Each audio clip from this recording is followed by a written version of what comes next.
Seja muito bem-vindo ao podcast do Agrotalento. E tem uma coisa interessante, hoje eu tenho um convidado especial aqui, um amigo de longa data. O motivo de convidar ele para participar é porque ele tem muita coisa para contar e tem experiência e tem coisa para compartilhar com a gente. Mas uma coisa curiosa é que a gente estava falando esses dias e ele me falando, Miguel, quando que vai sair o podcast do Agrotalento? Porque eu sou um viajante que escuta muito podcast e gosta muito de podcast. Então, esse foi um dos aceleradores aí desse processo. Criar encontros online é uma das coisas que a gente sabe fazer muito bem feito, faz há quase 20 anos. Nosso convidado de hoje é o Fernando Veloso, né? Fernando Veloso, que é médico veterinário, que é um consultor super renomado aí na área de genética bovina e também empreendedor nessa área com uma empresa de coleta de sêmen e produção de coleta em vase de sêmen no Rio Grande do Sul. Veloso, bom demais ter você aqui. Obrigado por aceitar nosso convite. Seja bem-vindo aí ao podcast Agrotalento. Boa tarde, Miguel. Boa tarde, Priscila. Obrigado, cara, por me convidar aí para um dos episódios, eu acho, iniciais aí desse trabalho. E bacana, vamos juntos aí. Tantas etapas boas aí do Beef Point, do Agrotalento, de outras iniciativas tuas, né? E agora essa também via podcast, que eu acho que é um canal muito bom para gente que é do agro, que viaja muito, está muito na estrada e que pode tornar os quilômetros, vamos dizer, mais produtivos, né? Não ser só deslocamento, mas também ser deslocamento e conhecimento. Com certeza. E uma coisa interessante, assim, nesse processo de pensar como a gente pode servir melhor as pessoas, né? E daí saiu esse processo de fazer aqui, começar a produzir esse podcast. Uma das coisas que a gente ficou pensando era quais são as características, ou quais as coisas mais valiosas, ou quais são as habilidades que a gente traz aqui e que tem a ver com o nosso jeito de operar, nosso jeito de trabalhar. E cada pessoa que a gente convida, pelo menos de alguma forma, tem isso, né? E aí a gente chegou nos 3 E's, né? 3 E's, né? 3 letras E's, né? Um E de empreendedor, que empreendedor é quem empreende, é quem gera valor, é quem é independente, quem entra em ação, quem faz acontecer. Então, o Veloso é um empreendedor em múltiplas frentes aí em relação a isso. E a gente celebra isso e a gente procura ser empreendedor nas nossas coisas também. E, então, está sempre trazendo essa visão e esse exemplo e essa ação em relação a empreendedorismo, né? A segunda coisa que a gente viu que faz muito sentido, que tem a ver com o que a gente faz, é estratégia. Não adianta entrar em ação sem pensar no que você está fazendo. Então, você ter estratégia de gente, estratégia de pessoas, estratégia de marketing, estratégia do seu negócio. Uma coisa que a gente usa um termo muito que é pensamento acurado, né? Então, é pensar de forma estruturada, pensar de forma profunda, né? Ter tempo de pensar para refletir sobre o que você vai tomar de ação. E a terceira coisa, que é um E também, é o E de esperança, né? Eu aprendi com um amigo que é uma pessoa que eu gosto muito, que está superando um câncer, e ele fala que o oposto de medo não é coragem, o oposto de medo é esperança, né? Medo é a expectativa do mal, é você esperar que alguma coisa ruim vai acontecer, e esperança é a expectativa do bem, você esperar que alguma coisa boa vai acontecer. Então, em tempos de incerteza como esse que a gente está vivendo hoje, a gente quer celebrar e quer trabalhar a questão de como a gente pode ser mais empreendedor, como a gente pode ser mais estratégico e como a gente pode ter esperança em tudo que a gente faz. O Veloso nunca ouviu falar desse jeito que eu expliquei aqui, essas 3 coisas, até porque eu acho que é a primeira vez, depois falei para a Priscila agora há pouco, mas desse jeito que eu estou apresentando aqui, eu nunca falei isso publicamente, e eu acredito que o Veloso tem essas 3 coisas, né? Tem um apreço e uma amizade pelo Veloso há muito tempo, como profissional, como pessoa, e imagino que você tem essas 3 coisas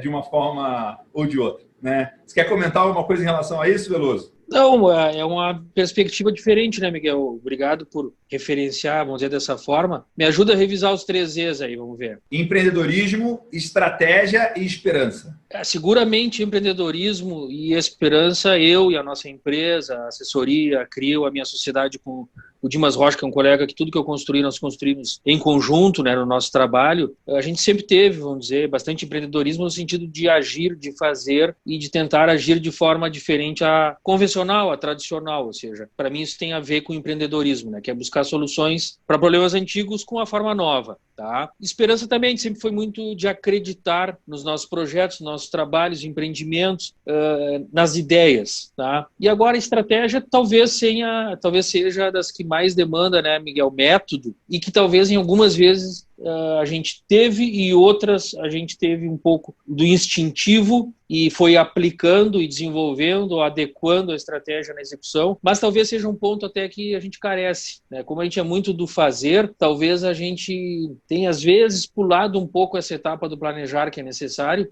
não sendo só afobado ou arriscando, mas no sentido de, olha, até aqui a gente planejou, pensou, vamos executar, porque na execução vão surgir novas perguntas, novos desafios e a gente vai ajustar o que está fazendo. E eu acredito que a gente teve êxito nessa forma, porque a maioria das nossas empreitadas ou empreendimentos ou projetos, vamos dizer, tiveram razoável sucesso ou estão ainda ativos, ou seja, vamos dizer, pelo menos a empresa estar atuando no seu ramo ou na sua especialidade. Eu acredito que é uma forma de sucesso, né? Nós somos profissionais aí com 15, 20 anos de carreira ou 15, 20 anos de formados, e há 15, 20 anos nós trabalhamos com esse eixo que é o touro, que é o reprodutor, que é a genética. Então, vamos dizer, eu acredito que está sendo, vamos dizer, exitosa a forma de trabalhar, porque a gente segue, vamos dizer, trabalhando nesse ramo e cada vez com talvez mais especialização, mais segmentação. Algumas pessoas falam, né, mais nichado, né, Miguel? Mas, vamos dizer, acredito que com crescimento, vamos dizer, sem ter que estar sempre buscando outras alternativas de trabalho. Veloso, muito bom isso que você colocou. Assim, eu acho que eu fiz muita coisa nessa pegada que você está dizendo, de fazer, de entrar em campo e tal, assim, tipo, o tanto que a gente planejou para lançar o podcast. Muito pouco, né? Muito pouco, mas olhando de forma estratégica, pensando, tendo calma, tendo serenidade de entender as coisas e muitas vezes, inclusive, confiando, né? Tendo um voto de confiança, apostando na intuição e fazendo. Agora, isso eu não vejo erro nenhum em relação a isso, porque a minha leitura de como você e como o Dimas trabalham são profissionais serenos, pessoas pé no chão, pessoas que talvez não tenham um negócio tão estruturado de como você planejar e tal, mas vocês planejam, vocês não dão tiro no escuro, assim, total. E uma outra coisa que, ouvindo você, eu me lembrei, que é muito valioso e muito importante para mim, talvez você já ouviu eu falar isso, né? É o negócio das duas perguntas mágicas, né? Que é você fazer uma revisão do que você fez até então. Você pode fazer uma revisão da sua semana, você pode fazer uma revisão do seu mês, você pode fazer uma revisão do trimestre, você pode fazer uma revisão do seu trabalho com o Dimas, você pode fazer uma revisão com um parceiro que você tem de um negócio. No seu negócio, por exemplo, você tem uma cabanha que você dá consultoria de acasalamentos e de genética e de comercialização. Você faz uma revisão desse trabalho, que aí pode ser numa janela de tempo que você determinar. E aí, essas duas perguntas mágicas é você se perguntar nessa reunião, você perguntar para o outro lado nessa reunião duas coisas. O que está funcionando na minha semana, no meu mês, no meu trimestre, no meu trabalho com o Dimas, no meu trabalho com esse cliente, no meu trabalho com esse fornecedor? O que está funcionando das duas partes? E a segunda pergunta, que tem um viés assim, que ajuda ela a ficar mais fácil, mais produtiva de ser respondida, com menos julgamento, é você se perguntar aonde a gente está precisando de ajuda e de suporte. Então, se você sentar com o Dimas, por exemplo, e falar, vamos fazer uma revisão do nosso 2020 até agora, para se preparar para esse cenário que vem pela frente, duas perguntas que vai ajudar muito você ter uma conversa muito interessante, muito rica, e pensar profundamente sobre as suas questões e ter ideias de coisas a praticar, a executar, o que está funcionando até agora esse ano e aonde que a gente está precisando de ajuda, aonde que a gente está precisando de suporte, aonde que a gente está precisando de apoio em relação a isso. Essas duas perguntas, com pessoas inteligentes, com pessoas com mínimo de tempo para pensar naquilo, você consegue olhar com muito mais clareza sobre o seu negócio, sobre aquele momento, sobre aquela situação. Eu gosto de fazer isso, inclusive, sozinho, né? Fazer uma revisão assim, tipo Miguel sozinho com um caderno, pode ser tipo uma sexta-feira à tarde, pegar e anotar, tipo, quais são as coisas que deram certo essa semana e quais são as coisas que o Miguel está precisando de apoio e suporte essa semana. E tem coisas que muitas vezes são recorrentes e aí elas começam a gritar, né? Quando você começa de forma recorrente responder sempre a mesma coisa, que tal coisa está precisando de apoio, de suporte, de ajuda, pô, eu preciso mexer nisso aí, né? Aí você vai e arruma. E muitas vezes o que estava precisando de apoio há 2 semanas atrás, hoje é uma coisa que está funcionando porque você foi lá e resolveu. Faz sentido isso, Veloso? Faz, Miguel.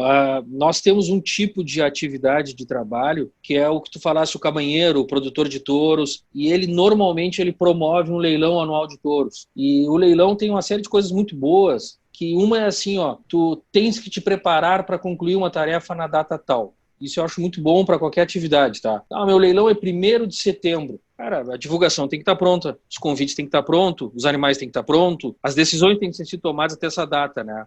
Então isso te coloca uma programação que eu acho muito positiva. Quando tu termina o leilão, ao natural, sempre após uma semana, 15 dias, um mês, acontece o que tu falasse. Vamos fazer uma reunião de avaliação do leilão, né? Muitas coisas ainda muito recentes na memória de como foi o evento, o resultado, os problemas, as coisas boas, e tu tem um guia que é o mapa do leilão, né? Tu termina o leilão, tu tem um mapa que ele tem um bom nome, que é mapa mesmo, né? Ele está te mostrando ali o que aconteceu, né? O que foi vendido, o que não foi, por quanto. Quando tem leilões anteriores, normalmente esse mapa está relacionado às edições anteriores, né?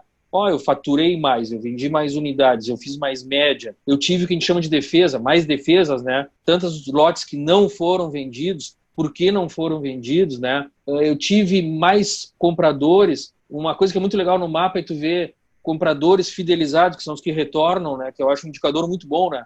Ah, olha aqui, cara, o Miguel faz 10 anos que compra o nosso leilão, ou faz 10 anos que nos últimos 5 anos ele compra. Então, o leilão eu acho muito bacana que ele te desafia cada ano a fazer melhor, né? E o nosso trabalho de assessoria entra muito nisso, que não é só a discussão do como é que tem que nascer aquele terneiro bezerro para que ele atenda o que o mercado pede para aquele leilão que ele vai participar daqui a 2 anos, né?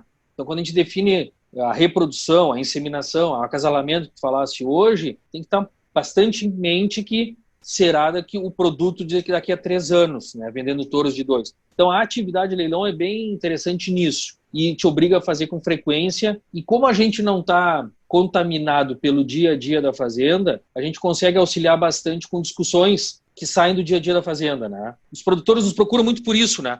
Ah, tu atende tantos criadores, tu faz tantos leilões, me ajuda a ter um olhar de fora para dentro. Que hoje fala assim, pensar fora da caixa, para mim é a mesma coisa, é um olhar de alguém que está menos contaminado com a rotina. E a gente faz. A gente tem uma dificuldade que nós somos talvez demasiadamente francos e na comunicação interpessoal isso é difícil às vezes, né, Miguel? A pessoa tem o touro como um filho, o leilão como um filho, aquele trabalho é um filho, é a competência dele, é o orgulho dele. E às vezes tu aborda, mesmo que de forma educada, né? Olha, os nossos touros estavam mais leves que a média do mercado. Olha, os nossos touros não tinham tantos diferenciais como os outros leilões estão oferecendo. Olha, deu 8 mil, que bom, nossos touros eram para 8 mil mesmo. Isso é um pouco difícil e a gente tem que aprender. Os clientes vão se segmentando porque tu acaba te relacionando com pessoas que estão de acordo com essa forma de visão, de comunicação, etc. Tem uma coisa que ajuda muito nessa questão da sinceridade, né? Como que eu falo a verdade, como eu sou sincero sem cometer o famoso sincericídio, né? Uma das coisas que ajuda muito é você perguntar antes. Olha, fulano, a gente está tratando desse assunto aqui, eu posso falar a real mesmo? É uma pergunta parece óbvia, só que quando você faz ela, primeiro, acontece 2 coisas. A pessoa provavelmente vai te dar permissão para falar a real. E ela se prepara já. E ela se prepara, exatamente. Então, eu dei a permissão e me preparei. Você pode mandar a mesma mensagem, mas como você criou o contexto antes, aquilo abriu um espaço muito grande. E eu gostei demais do que você falou sobre leilão, porque leilão, essa questão de ser anual e forçar o planejamento, né? Uma das coisas que gera produtividade, é comprovada, né? Isso é uma coisa que é óbvio depois que você sabe, né? Mas tá bem detalhado no livro novo lá do Brandon Bouchard, que é Hábitos para Alta Performance, que a produtividade vem de você marcar data. Quando você quer aumentar a sua produtividade, coloca um deadline, coloca um prazo, e o leilão é um evento, né? Ele tem uma data para acontecer e tem coisas em cascata que precisam acontecer com um determinado tempo de antecedência, né? O animal, para chegar no leilão com um peso tal, provavelmente teve uma série de suplementação que você teve que tratar esse animal para ele chegar com aquele peso. E uma coisa interessante também que você colocou, então fica aí a sacada de você marcar a data como fosse um leilão anual, né? Você fazer a revisão do leilão, olhando o mapa do leilão, você pode comparar o seu leilão com o seu leilão do ano passado. E o Veloso e a empresa do Veloso, por ter um trânsito, uma experiência e olhar outros leilões também, você está o tempo todo comparando o leilão desse cliente com o leilão desse mesmo cliente do ano passado, mas também comparando esse leilão do cliente desse ano com o leilão de um outro cliente seu nesse mesmo ano, que também tem um histórico do ano passado, né? Então, o nosso leilão caiu 10% as vendas, ou caiu 10% o preço médio, ou caiu tal coisa. Muitas vezes você tem muitas explicações, né? E aí, quando você tem muita explicação, você tem pouco resultado, né? Tem um ditado que fala que resultados e explicações não andam juntas, né? E aí, se você tem essa comparação de outros leilões, isso diminui muito a explicação. Então, isso é uma coisa bem interessante que você trouxe aí para falar sobre planejamento e que é um aprendizado muito importante para você aplicar em todo o resto, todas as coisas que você faz, né? Como que eu posso me comparar com precisão com um mapa de leilão, né? Em que tem uma série de métricas chaves do resultado do leilão, comigo com o ano passado e com outros pares, né? Outros leilões, outras iniciativas que são de alguma forma concorrentes ou semelhantes, ou que dá para comparar. Tal leilão é minha referência. O ano passado eu tive um preço médio tantos por cento acima ou abaixo dele. Por que esse ano a minha diferença aumentou, né?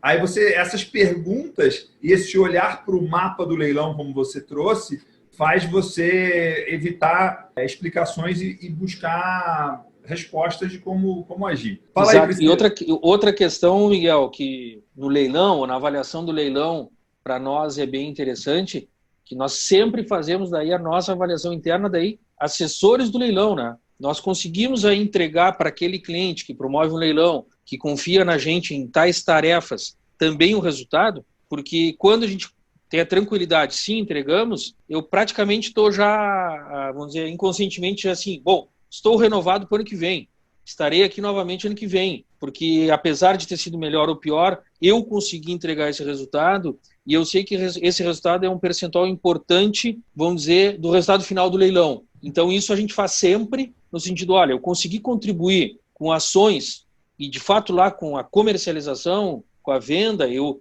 fui uma peça importante, né? Porque o leilão, ele conclui um trabalho nosso de um exercício. Então, quando eu termino um leilão agora, setembro de 2019, foi bem, eu sei que eu tenho todas as tarefas para o setembro de 2020 de novo, para o 21, etc. Nós temos também avaliações que a gente faz, e algumas bem objetivas, né? Olha, eu tenho um compromisso lá de incrementar faturamento. Eu custo para aquele leilão um percentual do seu faturamento. Eu consegui entregar faturamento superior ao custo que eu trouxe, se eu conseguir fazer isso, eu vou tranquilo para qualquer reunião, entendeu? E está aqui, ó, eu contribuí com tal participação do leilão, eu fui atrás de clientes, atrás de estratégias, eu trouxe tais pessoas, eu fiz o meu trabalho de ajudar esse leilão a ser maior em média, maior em faturamento, maior no que for. Então, o teu desembolso comigo, no caso, empresa de assessoria para esse evento, justifica-se, porque o que eu recebo é menor que o incremento que eu trouxe teórico, entendeu? Às vezes não é tão fácil, né, Miguel, de sempre quantificar, mas a gente está sempre buscando, porque até na eventualidade de um ano que a nossa contribuição, o nosso trabalho não foi tão visível, de eu poder mostrar para o cliente, eu tenho aqui 10 anos, em 10 anos nós fizemos isso. Tu acredita que nesses 10 anos isso foi positivo, né? E com o nosso aprendizado, com a nossa inserção no meio, usualmente tem sido. Então isso também serve não só para avaliar o resultado daquele trabalho, mas também para avaliar o resultado do nosso trabalho com prestadores de serviços para aquele cliente, né, que a gente quer preservar e quer que ele tenha resultado para a gente poder estar ali. E para que esses temas que se discute em consultoria, né, do valor, do preço, etc., sejam secundários. Quando começa a entrar a discussão de preço de serviço de clientes antigos, é um indicador preocupante, porque ele não deveria ser, né, Miguel, a pauta da nossa reunião, né? A pauta deveria ser como fazer melhor, fazer mais rápido, fazer mais. E não, olha, preciso de rediscutir a assessoria, a consultoria, a mentoria que o Miguel me dá, está ficando cara. Para mim é uma luz amarela horrível. E o Veloso trouxe elementos aqui que, para quem não está tão treinado em olhar o negócio de consultoria, deixaria passar batido.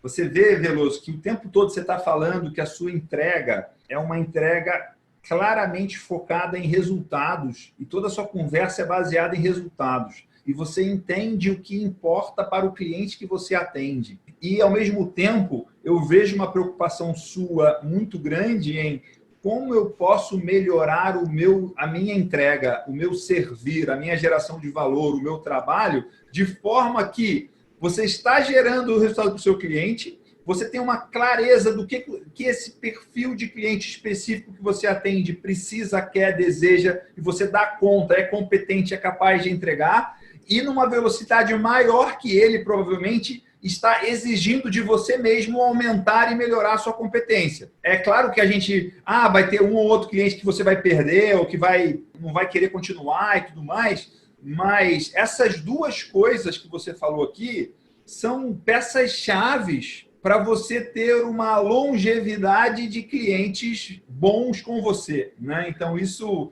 é muito interessante ver você falando isso, porque talvez não está nem óbvio para você, então, claro, mas você já faz isso com uma naturalidade muito grande, e para mim isso é um dos segredos do resultado que você tem, do resultado que você gera para os seus clientes e do resultado que você gera para a sua empresa, né? Tem um jeito simples de explicar isso, que eu gosto muito, esse jeito específico eu aprendi esses dias, que o negócio de uma empresa de consultoria, é você crescer duas listas.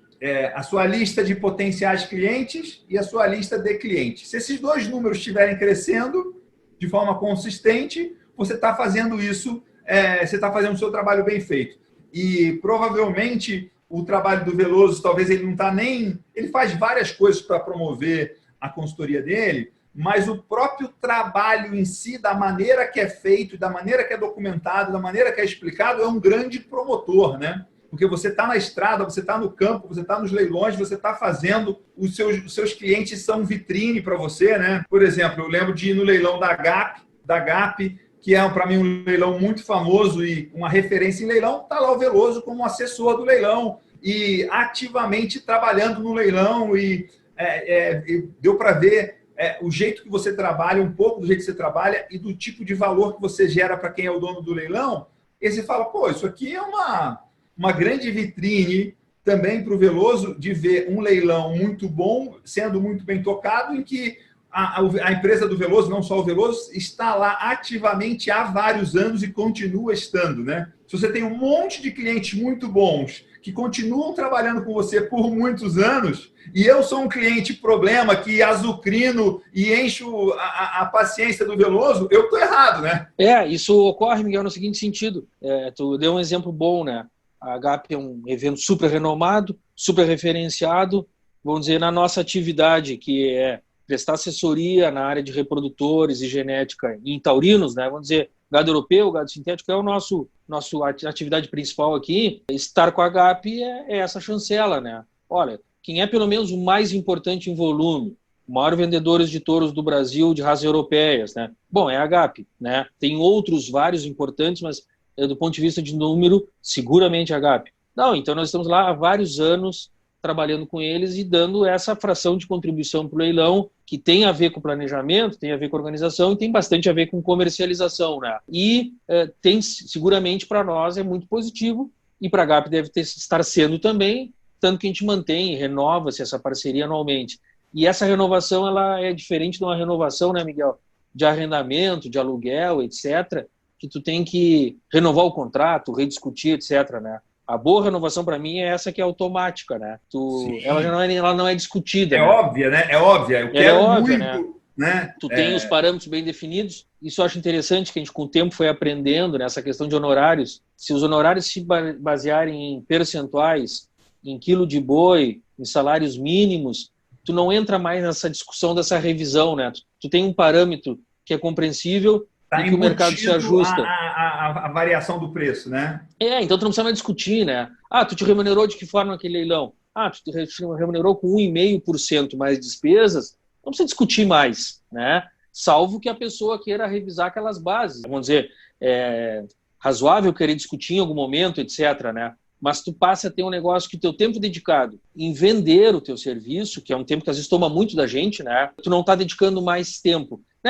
Não é que seja tempo que tu perde, mas esse recurso limitado que todo mundo tem, que é tempo, eu hoje sou muito satisfeito que na nossa empresa de assessoria e mais recentemente na CRIO, que é a empresa de coleta de sêmen, congelamento de sêmen, que completa agora, está no ano 4, a gente dedica menos tempo em vender o serviço, em enviar proposta, em esse tipo de atividade, e mais em executar, que eu acho que é uma melhor distribuição do tempo, entendeu? Porque senão tu vive querendo vender algo e pouco tu entrega algo. Né? Então, eu vejo que isso é bem positivo, né? Naquela tua pergunta anterior lá da avaliação, né, em relação ao trabalho, o que foi bem, o que não foi bem, e das recorrências, eu noto que na nossa empresa, especialmente a de serviço, que é a assessoria agropecuária, algo que é a recorrência é a dificuldade de atender a novos clientes. E no início nos preocupava mais, e hoje talvez nos preocupe menos, porque a gente talvez esteja confortável com a dimensão que a gente tem. Então, que legal que o Miguel gostaria que eu fizesse um trabalho para ele na fazenda ABC ou no leilão ABC, mas, cara, eu não dou conta de fazer. E eu vou ter que encaminhar para um terceiro, e eu vou tentar, da melhor forma, orientá-lo, né, nos passos iniciais. Mas eu hoje me angustio menos de não poder assumir aquilo, né? Eu perdi, seria um cliente a mais um logo na minha página de clientes, mais uma frente de trabalho. Eu acho que isso aí é maturidade, né? Vamos dizer, a gente já tem uns bons anos de estrada e a gente acha que talvez se agonie menos. Mas ainda é algo que é desconfortável, sabe, Miguel? Eu tenho uma página, eu tenho um site, eu tenho um canal do Fale Conosco, e aí o indivíduo quer falar comigo e eu não consigo responder ou eu não consigo atender, né? E paciência, né? Também porque essa nossa nova atividade, que tem já 4 anos, vem se tornando, vamos dizer, bastante prioritária, mudando um pouco a forma de trabalhar. Veloso, eu queria aproveitar de fazer uma pergunta com relação a esse assunto, né? Primeiro, eu queria comentar que é o sonho, né, de toda empresa de consultoria é ter mais clientes do que o tempo consegue atender, mas a pergunta que eu queria te fazer é se vocês já pensaram em formar equipe para conseguir atender esses clientes novos. Como que você vê isso? É o sonho e a frustração, né, Priscila? Porque é o sonho ter tanta gente te procurando, que é muito legal, né? Nós conseguimos construir reputação, ter boas indicações, clientes nos indicaram, isso é ótimo, né? E é um pouco frustrante dizer, olha, eu estou sem braço para atender. E nós, de fato, algo que nós deveríamos melhorar é que a gente tem uma equipe muito pequena ainda e deveria ser ampliada. E no momento que nós fizemos várias avaliações, a gente, vamos dedicar mais atenção aos atuais clientes, a este novo negócio, que já não é tão novo, né? Já está no seu ano 4, em vez de ampliar com mais pessoas e atender mais clientes, tá? Então, sim, nós pensamos muito nisso, nós já tivemos equipes um pouco maiores, um pouco menores, sim, foi um pouco de falta de habilidade nossa em montar essas equipes, né? E também, em algum momento, deixou de ser falta de habilidade, deixou de ser frustração e passou a ser uma decisão, né? Vamos manter esses clientes que são muito importantes, que estão, vamos dizer, eu acredito que com um bom atendimento, bom funcionamento, boa rotina. Estes outros que têm atividades de caráter pontual, são de menor envolvimento e passíveis de atendimento, né? E o restante do nosso tempo vamos dedicar foco a esse negócio, que ele não é um novo negócio, né? Ele é um negócio que, na verdade, é um desdobramento ou uma consequência das nossas atividades anteriores, né? Trabalhar hoje no ramo da inseminação, ter uma central de inseminação, é continuidade da atividade da venda do touro, né? Esses touros acabam que, em vez de ser vendidos no leilão, a gente segue com eles, né? Depois em coleta, então é um avanço. Mas foi uma decisão e também foi consequência de uma dificuldade que a gente teve e tem ainda, né? Veloso, tem várias pérolas aí para gente trazer aqui, colocar luz nisso que você falou aqui. Primeiro, é o seguinte: ter lista de espera é muito bom, Na verdade, é essencial para um negócio saudável de consultoria, ou qualquer negócio, mas negócio de consultoria, com certeza, ter lista de espera é uma métrica de sucesso.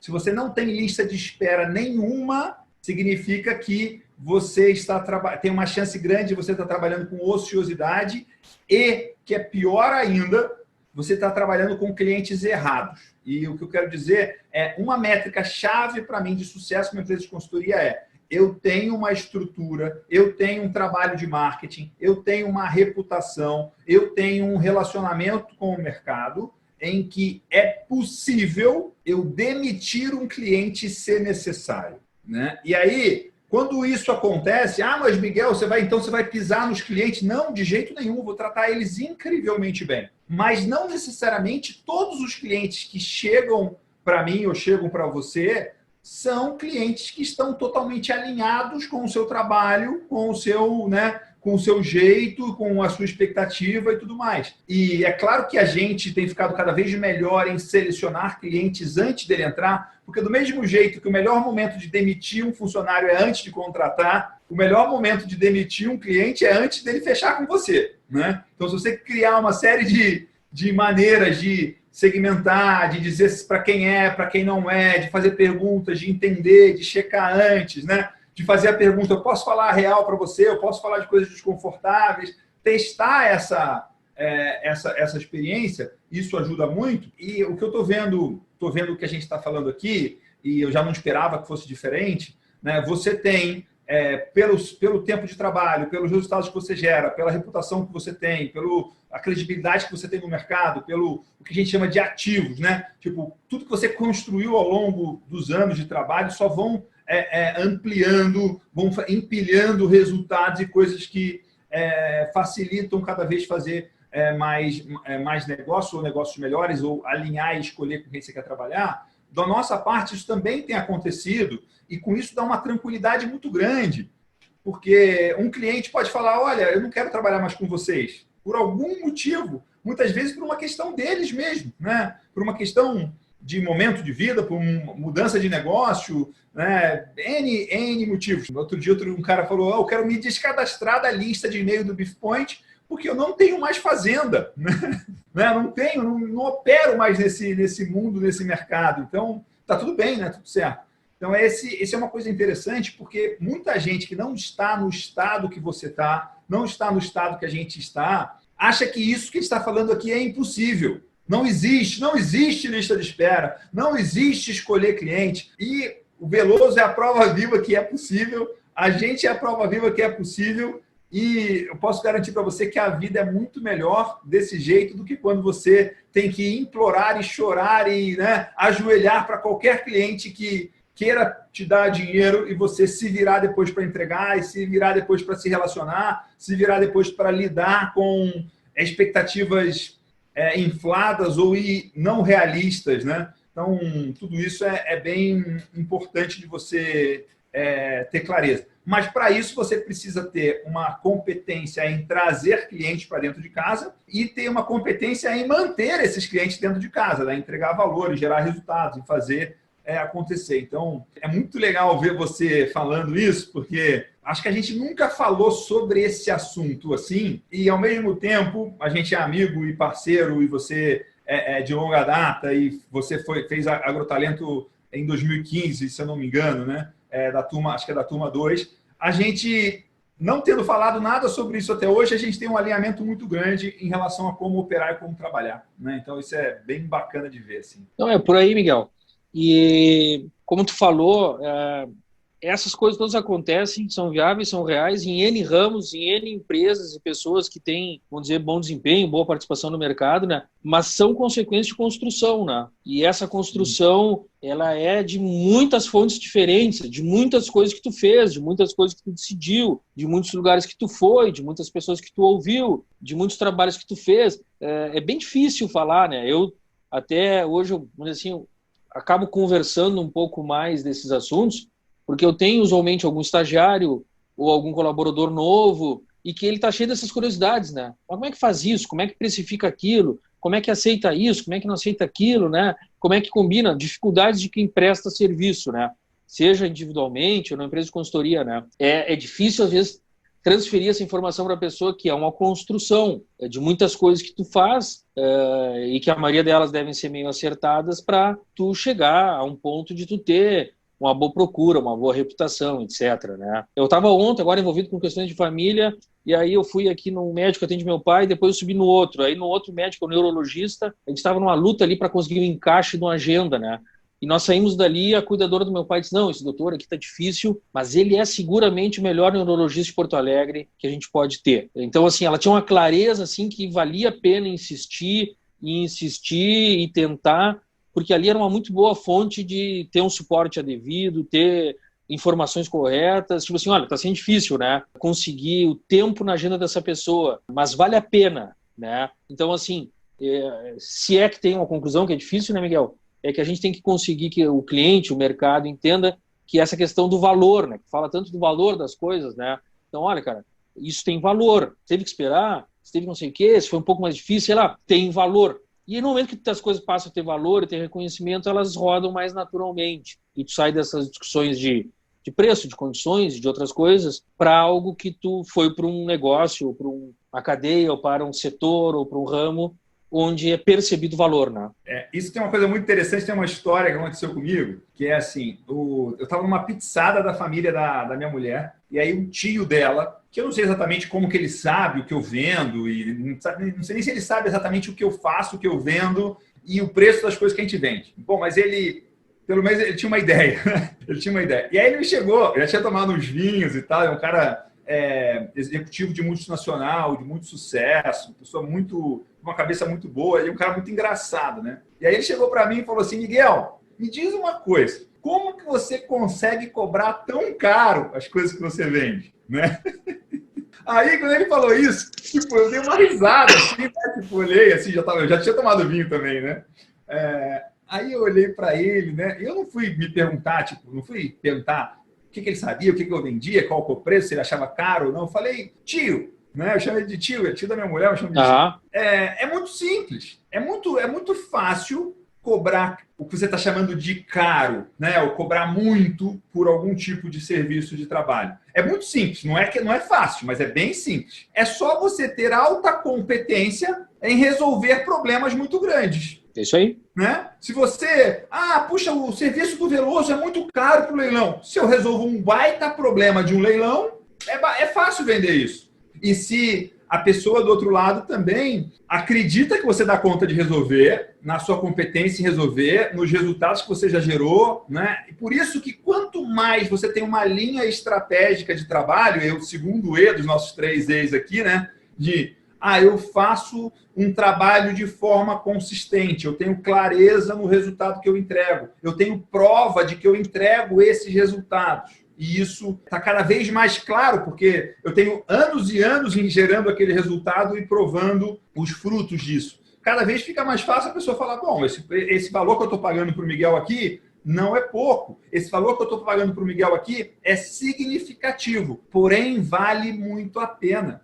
É isso que a gente tem que buscar. Né? O negócio, a pior coisa que tem, e eu já vi os dois casos, a pior cenário que tem é um produto que é caro para quem compra e barato para quem vende. Existe isso. E o melhor produto que tem é o produto que é caro para quem vende, para quem recebe o dinheiro, é bastante dinheiro, mas é barato para quem compra. É uma relação de resultado. Uma relação de resultado, exato. É você ter a capacidade de entregar resultado, entregar valor, gerar valor para quem está te comprando. E muitas vezes isso começa em você fazer o exercício de pensar efetivamente como você entrega valor. A maioria dos consultores, eles pensam em número de visitas que eles fazem. Eles pensam em tempo que eles vão passar na fazenda do cliente. O que a gente está falando aqui, a sua consultoria, ela é muito mais focada em... É meio que quase... Não é isso, mas poderia ser quase que uma caixa preta. Eu nem sei o que o Veloso faz. Eu só sei que quando o Veloso toma conta do meu leilão, o meu leilão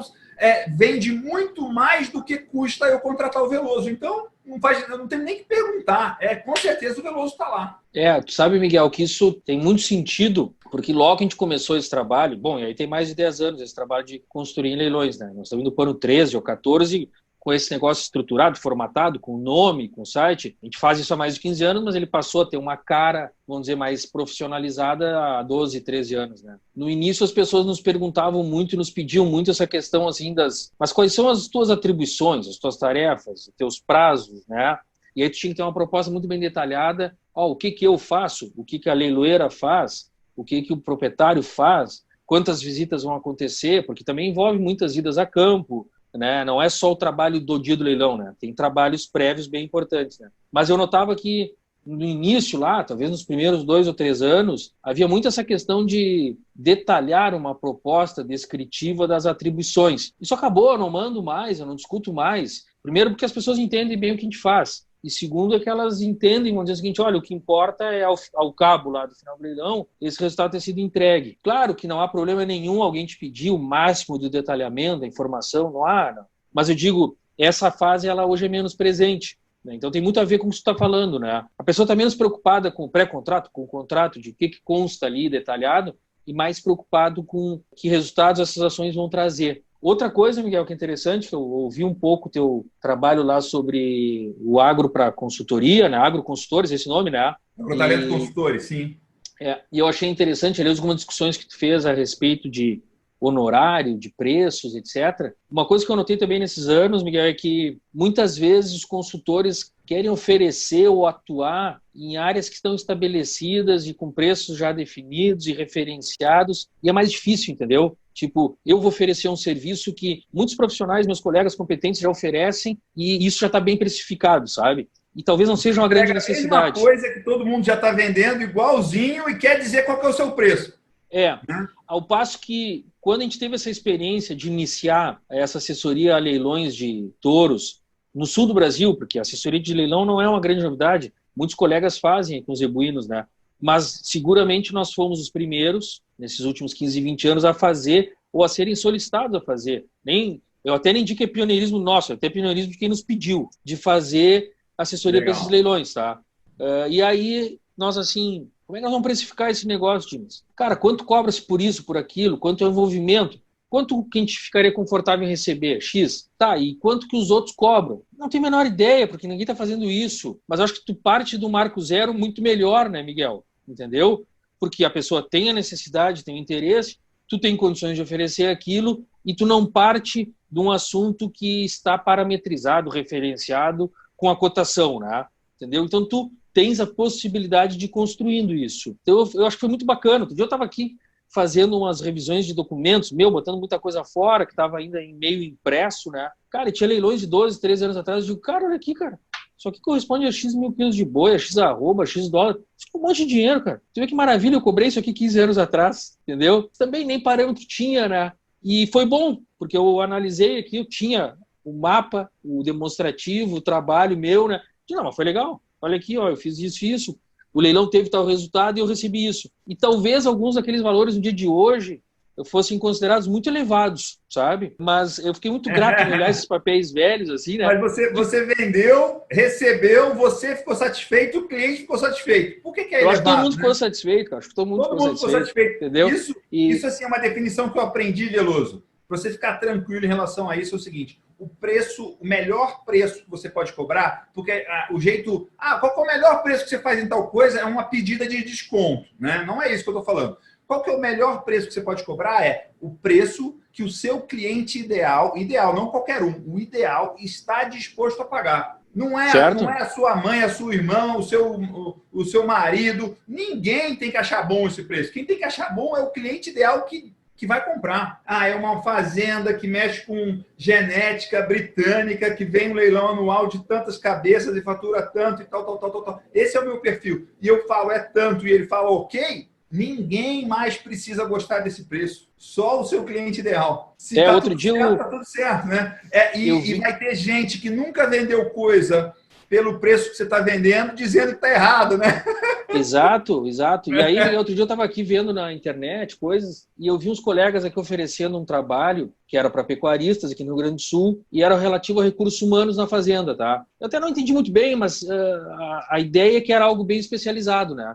Acho que tinha que ver com contratação de recursos humanos, treinamento e geração de indicadores desse recurso humano na fazenda. Então passei a ter uma assessoria lá, alguém que vai me ajudar nesse assunto de recursos humanos. E de cara, isso que está bem bolado, porque não é usual oferecer algo assim. É uma necessidade, né?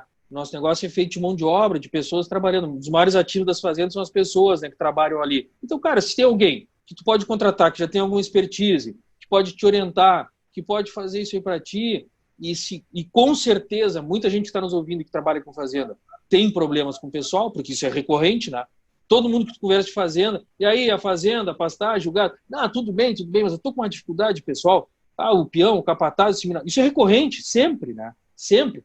Não tem mais gente no campo, não tem quem queira trabalhar no campo. Bom, então se tu tem alguém ou uma empresa que está disposta a te ajudar especificamente nessa pergunta, ou nessa tarefa, eu achei muito bom. De cara, isso aqui não tem nem como saber se é caro ou barato ainda, porque esse serviço não está sendo oferecido dessa forma, né? É mais ou menos assim. O cara é um contador que te oferece para fazer o teu imposto de renda. Isso tá super precificado, né? Agora, se ele te oferecer outras questões, né? Outros serviços que tem a ver com o trabalho lá da contabilidade, tem a ver com o teu gerencial e que tu tá batendo cabeça... Tem preços super diferentes esse serviço de fazer imposto de renda, pessoa física. Se você tem um patrimônio de mais de 100 milhões, provavelmente você vai contratar um cara muito específico de imposto de renda, que cobra bem mais caro do que o que a gente usa. Né? Certo. E quem está contratando está feliz. Né? Também tem uma coisa de você alinhar. Agora, se eu quero vender para o mesmo cliente a mesma proposta, exatamente igual, eu nem consigo embalar aquilo de forma diferente. O cliente não vê como diferente. E aí eu quero dizer outro preço. E eu ainda sou um entrante. Eu ainda sou um novo entrante, eu não tenho reputação, não tenho história. Eu não sou reconhecido que eu sei fazer esse negócio, que eu sei fazer direito, que eu sei fazer em tempo, né? Entendeu? Então, isso eu tenho notado, que como tu está abordando essas questões de consultoria no meio rural, e acho que muito voltado ao pecuária de corte, que é a área que tu está mais envolvido, né, Miguel? Eu noto, assim, que nas consultorias ou nas assessorias, às vezes a gente oferece muito do mesmo, né, dos serviços que já estão sendo feitos. Tanta gente boa fazendo reprodução, né, tanta gente boa fazendo ultrassonografia de diagnóstico de gestação, IATF, andrologia, beleza, que são tarefas muito importantes, mas tantas áreas que estão, vamos dizer, em parte um pouco desatendidas mesmo, né, tu quer gerar indicadores, eu sou especialista em indicadores, eu vou gerar os indicadores, eu vou fazer tais tarefas e vou te gerar tais números que tu não sabe. Tu quer responder lá as perguntas do Shaker lá, né, qual é o ganho médio diário da tua fazenda que faz recria, tu quer responder a pergunta do Shaker de qual é o teu custo por funcionário, etc., o faturamento por funcionário, tu não sabe responder. Eu vou te atalhar esse caminho, ó. Eu vou aplicar esse método aqui e vou te ajudar a gerar esses números, né? E é como tu falou, não é que... Outro dia eu conversava com um amigo meu que dizia, Fábio, as pessoas te procuram para escolher touros porque elas não entendem disso. Eu digo, cara, é natural que não entendam. Os caras são pecuaristas, eles têm que entender de agricultura, de pecuária, de trator, de lei, de imposto de renda, de 13º. Talvez cara... até entendem, mas você entende mais. Questão de tempo dedicado, Miguel. Mais vale, né? Então questão de dedicação de tempo, é a minha atividade específica. E esta é uma de 20, de 30, de 50, que ele tem que resolver e atender, né? Então, assim, eu noto que hoje tem várias áreas que a gente poderia prestar muito bons serviços e oferecer talvez melhores soluções aos pecuaristas se elas fossem mais especializadas de fato. Porque, cara... Não é você pegar a mesma coisa, não. Eu pego uma caneta e embalo e falo que é uma lapiseira, mas ela continua sendo uma caneta, né? Eu chegar na fazenda do cara e começar a falar que ele tem que melhorar a estrutura física, o pessoal, a sanidade, a reprodução, a nutrição do gado... Cara, estou falando de tudo que todo mundo fala e que todo mundo fala com razão, porque são questões que a gente tem que estar sempre melhorando, né? Mas você não consegue oferecendo um resultado específico, direto e mensurável, né? O seu trabalho em leilões, por exemplo, que é uma coisa que eu vejo que está muito bem estruturada e muito bem consolidada no mercado. E aí, de novo, volta naquilo que você falou lá, que é um outro aprendizado muito grande, que é você não precisa mandar proposta. Quando você está fazendo um trabalho direito, você não precisa mandar proposta. Iniciantes mandam proposta, no sentido de faz uma proposta de tudo que tem que fazer e tal. A gente não tem proposta no que a gente faz hoje. A gente tem, do mesmo jeito que um médico, olha só, o jeito que a gente trabalha com consultoria, com nossos clientes, nossos projetos projetos customizados e projetos de valor mais alto, a gente trabalha não como um consultor que faz uma proposta enviando uma bíblia de coisas por escrito, coisas que ele vai fazer, não. A gente trabalha como um médico que faz uma entrevista e diagnostica a questão do paciente. E aí, depois de eu perguntar um monte de coisa para o paciente, com base no que eu aprendi do paciente, com base do que eu sei, o que eu posso dizer para ele? Eu posso te tratar e o tratamento é esse. Ou, muitas vezes a gente faz não, isso que você está falando, a sua questão é exatamente essa. Eu não sou especialista em coração, eu sou especialista em pulmão, então vai nesse cara aqui, ou vai procurar outro, entendeu? E você falou muito isso, né? Tipo, olha, a gente não precisa mais fazer uma proposta detalhada com todo o número de coisas que a gente faz, porque o que interessa é a entrega específica que eu vou gerar, né? O resultado específico que eu vou gerar. Se eu fizer 200 visitas na fazenda, tantas horas lá, tantas medições, não sei o quê, e o leilão não vender bem, que na verdade é o que você efetivamente ajuda a acontecer, não vale nada, né? Se você for o dobro de vezes na fazenda, não é melhor para ninguém, porque as pessoas vão ter que gastar um tempo em te receber lá. E não, exatamente isso. A outra questão, Miguel, então esse ponto que tu abordou bem, o ponto que tu comparou também ao médico, eu concordo contigo, tá? E nós temos N colegas aí das agrárias, né, como um todo, que são muito competentes e muito especializados e que tem essa situação, né? Similar ao médico e similar ao advogado, né? Tipo assim, cara, eu tenho um problema específico. Quem é a pessoa que sabe resolver esse problema? Tal. E nós temos, né, entendeu? N áreas, né? E assim, por que eu não vou no mais barato? Porque é muito caro errar. Não, eu tenho que resolver isso aqui, eu tenho que resolver, eu quero resolver. Entendeu? Exatamente, tá? Então, assim, o que eu noto às vezes nas consultorias é que muitas vezes elas têm um escopo que é muito amplo, porque de fato a pecuária ela tem muitas coisas, mas eu acho que a gente já meio que passou um pouco disso, sabe? A outra coisa que é mérito do Dimas, a gente tem que dar autor às coisas, né? É que lá no início, quando a gente foi fazer a empresa, todo mundo falava em consultoria. Não, Veloso, consultoria pro nego que é sênior. É pro cara que é ex-presidente de empresa, o cara que é CEO e que hoje ele vai prestar consultoria. Nós vamos ajudar o cara a executar as coisas que ele tem que fazer. Então, nós vamos fazer assessoria. Ele até brincou. Se tivesse a palavra executoria, nós vamos lá executar, cara. Nós vamos lá fazer. Porque esse modelo de ir na fazenda, indicar uma série de problemas, nós deixar uma lista de tarefas pro cara e ir embora... Eu já acompanhei, eu já vi, eu não acredito para os nossos modos de trabalho, para o perfil de cliente que nos procura, etc. Tu ir lá dizer que ele tem que selecionar os touros assim, assado, não vai resolver. Tu reúne essa tourada na mangueira, tu pesa, tu classifica, tu deixa o cara com o gado separado e com a listagem. Esse eu recomendo que tu faça tal coisa, esse que tu venda, esse que tu castre. E se der conta, tu já deixa castrado, entendeu? Então ele tinha uma visão muito prática, eu admiro muito essa visão que ele sempre teve, muito prática, assim, cara. Esse modelo de consultoria de deixar uma série de recomendações e orientações para o nosso perfil de cliente pecuarista, que ele é multitarefas, que ele tem dificuldade de fazer as coisas, entendeu? Vai ficar guardado na gaveta. E aí tu vai fazer 2 ou 3 vezes, porque o cara não vai te chamar mais, porque aquilo não vai gerar resultado nenhum para ele. Gerou um custo, gerou reunião, gerou até um relacionamento. E aí eles, não, nós somos a assessoria, nós temos que assessorar as pessoas e, se der, executar.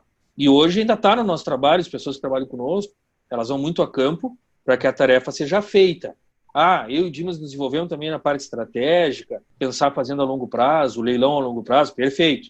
Mas a gente não se distanciou desse pensamento que só ir e deixar uma lista de recomendações como quem fez uma auditoria para o nosso perfil de cliente, perfil de pecuarista que nos procura, ajuda pouco. Tá? Então, eu comento isso porque a gente estava antes falando, né, Miguel, da questão de como vender consultoria, como fazer consultoria, e eu tenho um pouco essa visão aí. E isso aqui que você está falando, assim, está muito atrelado com...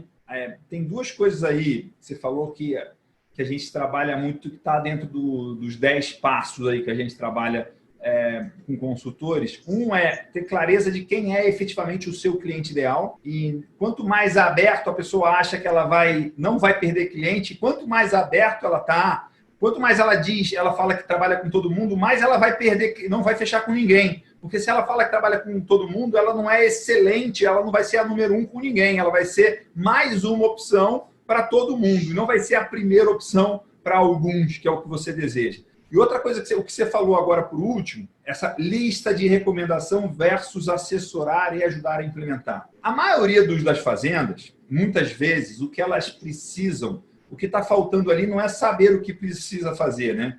Então, se você vai lá e dá uma lista de coisas que o cara precisa fazer, ele já sabe, ele não dá conta de como fazer, né? É muito parecido isso com o personal trainer, né? As pessoas acham que você contrata um personal trainer para ele te dizer o que você tem que fazer. Não, isso você já sabe. Você vai na academia, eles te dão lá a lista de coisas que tem que fazer. O personal trainer, você contrata o constrangimento. Certo. Ele com você lá, te vigiando. Cara, vamos lá fazer, entendeu? E tu vai fazer, Tá fazendo. Ou então você tá às 6 da manhã na cama lá, hoje tá frio, não vou levantar não. Aí você fala, pô, o cara tá me esperando, meu. O cara tá na porta.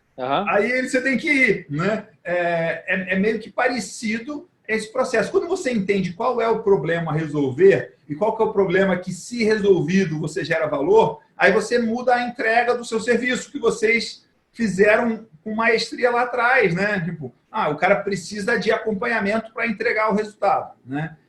E isso aqui, está muito interessante ouvir isso aqui, de você falando aqui, porque a gente está mudando muito a entrega do agrotalento, e agora a gente vai ter essa turma específica de agrotalento para consultores, que vai ser basicamente um treinamento de marketing e vendas para consultores. E é muito que a gente está trabalhando hoje, é que a gente não vai só falar o que o cara tem que fazer, a gente vai acompanhar o cara, a gente não vai fazer para ele, né? Eu não vou fazer a flexão para o cara ou fazer abdominal para ele e ele ficar com a barriga tanquinho. Não vai ser isso. Quem vai fazer a flexão vai ser ele, mas quem vai fazer abdominal vai ser ele. Mas a gente vai estar junto com ele nesse processo, né? E não só entrega a lista de tarefas e vai embora, né? Acompanha, esse acompanhamento faz muita diferença. Teve uma ocasião que nós conversamos, Miguel, eu acho que foi contigo e eu não recordo bem que circunstância foi, e a gente discutiu aquela questão assim, ó, quando o cliente começa a perguntar muito o que tu faz e não sabe o que tu faz, algo tá mal, né, Miguel? E aí eu comecei a observar isso e eu comecei a sempre grifar, né, nas nossas coisas lá. Assessoria agropecuária, sempre diz assim, ó, suporte técnico comercial ao produtor e usuário de genética.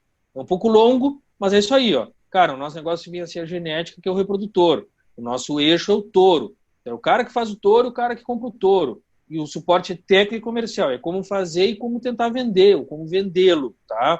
Ou como comprá-lo, né? Porque a gente também é muito procurado por clientes que que nos contratam muito pontualmente, né?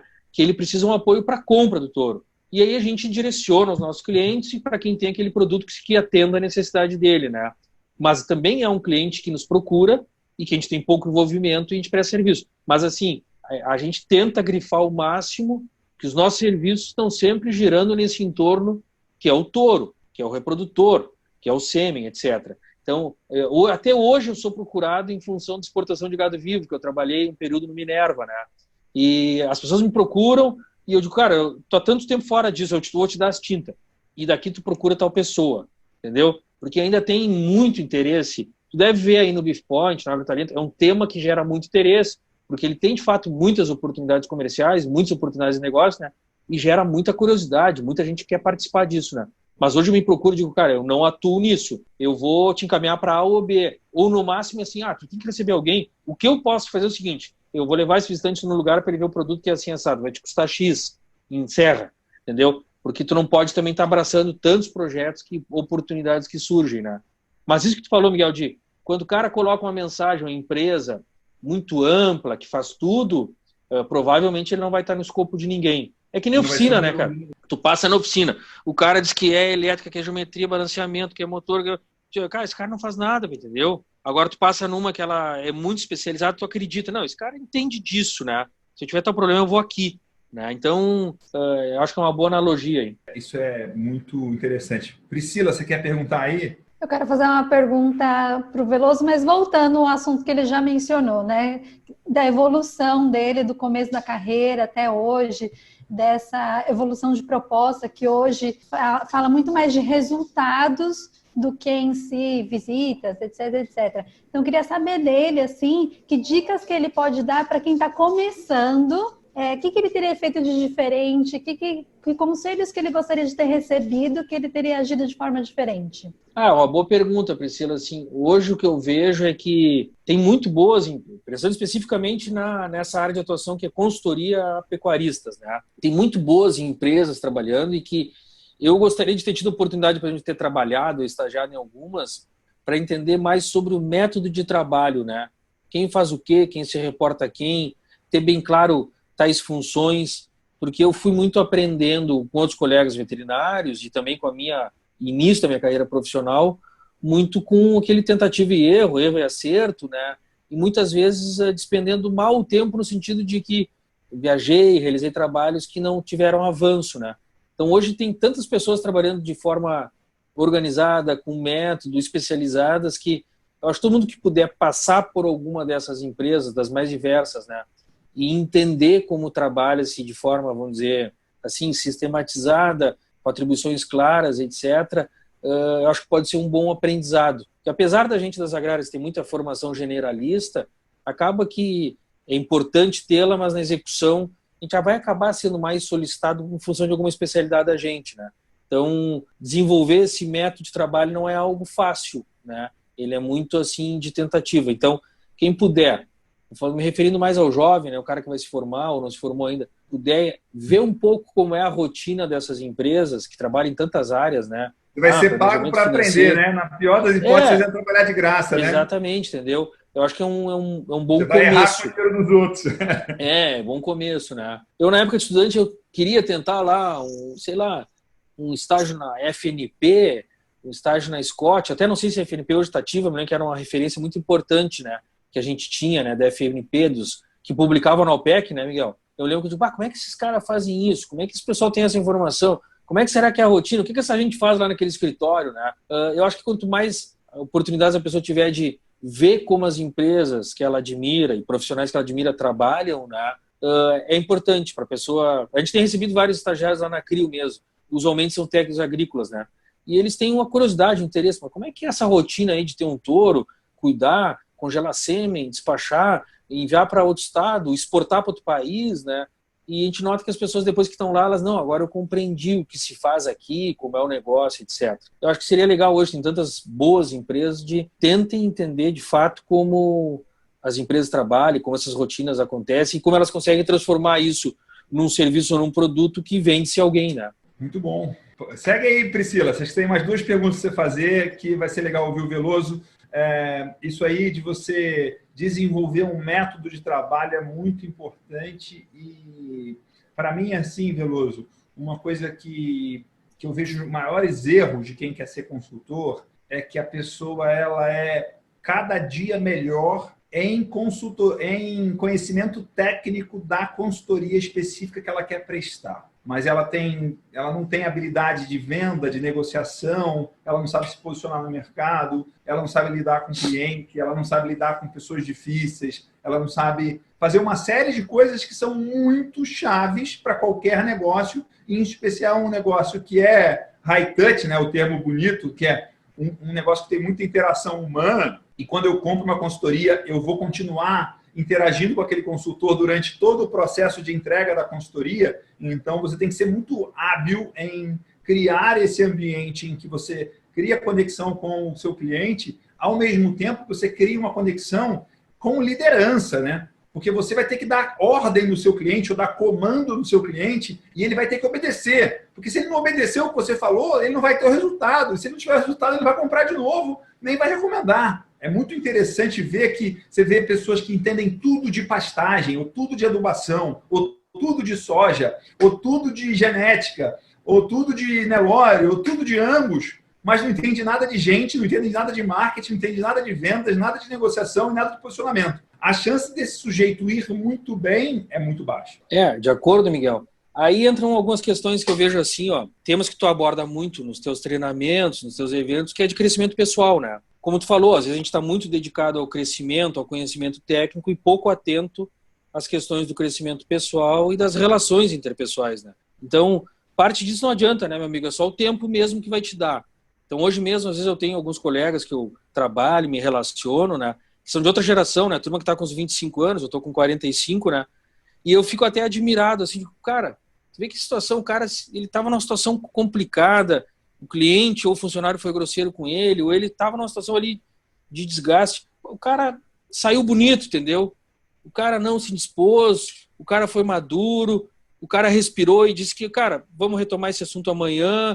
E, pô, que legal, que maturidade essa pessoa tão jovem tem, né? E lógico que a gente também vê situações inversas, né, Miguel? Mas eu digo assim, hoje muitas vezes eu vejo assim, com admiração, alguns colegas, eu digo, pô, esse cara tem uma baita maturidade tão jovem sendo. Porque ele é assim, porque a família dele era assim, porque a criação dele foi assim.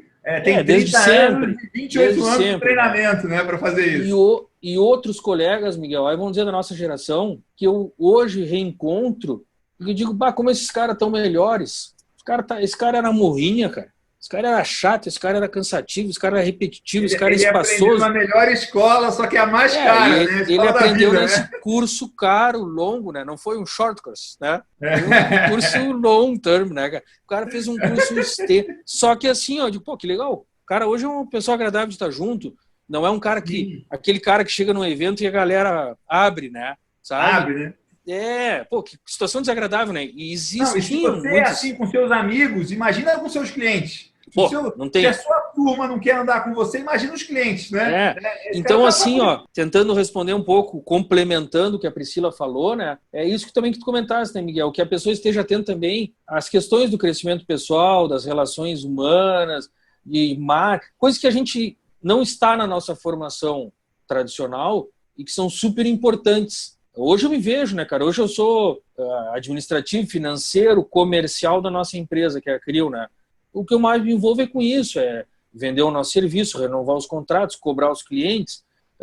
faturar as contas, prestar contas de relatório, eu estou envolvido com outras tarefas, né? E digo, que eu tenho um desafio novo, eu tenho que negar esse pedido para esse cliente, eu tenho que majorar um valor, eu tenho que negar um pedido de tal situação. Bom, aqui não importa muito a formação técnica, eu tenho que saber como que eu abordo esse problema, né, da melhor forma possível, né, de resolver. Então, complementando o que a gente conversou antes ali, e a pergunta dela, é que dê uma atenção, sim, a uma formação complementar, né, Miguel, em outras áreas, né, do crescimento pessoal, do marketing, da negociação, porque elas servem para tudo, né? Então, mesmo que a pessoa mude depois para outra área, outra atividade, seguramente essa formação que ela teve, antigamente se falava, né, inteligência emocional, tantos termos que já se usou, né?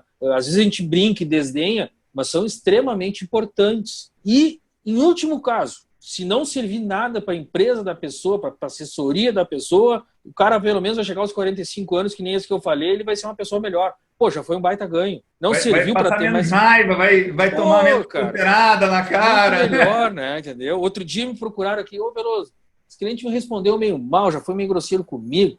Quem sabe o seguinte, dá uma ligadinha, só para verificar se é falha de comunicação ou se é tranqueira. Se é falha de comunicação, nós vamos contornar de algum jeito. Se é tranqueira, vamos encerrar o assunto, vamos ter certeza. Né? É muito interessante. Tem um caso recente meu aqui, uma pessoa que eu estou negociando um negócio, em que é uma mulher, e ela, por WhatsApp, é uma pessoa totalmente diferente do que no telefone. No WhatsApp é agressiva, não dá desconto nenhum, não dá brecha nenhuma, é pancada, assim. Tipo, você fala, meu, essa mulher vai brigar comigo, vou ligar, ela vai me xingar. Aí você liga... É direta demais.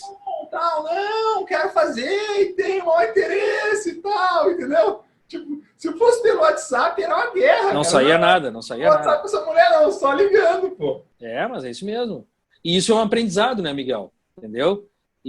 Mas é legal, né? Outra coisa, né, também em relação à pergunta dela, que a gente falou de crescimento pessoal, né? A gente está hoje sujeito a uma coisa que a gente não tinha, né, Miguel? Que é essa relação aí que tu falou digital, né? Tem hoje o cliente te cobrando, não mais no e-mail, ele tá te cobrando no WhatsApp. Tu tem as pessoas se comunicando, se relacionando nas redes sociais, que te geram outras reações, né? E a gente tem que estar aprendendo com isso aí, né? Eu venho tentando me moldar a, sei lá, a ser mais gentil, a ser menos reativo, a ser menos combativo nas redes sociais, né, cara? Porque às vezes tu dedica um tempo ali, uma energia que tu não precisa. Só que isso permeia o teu trabalho, né?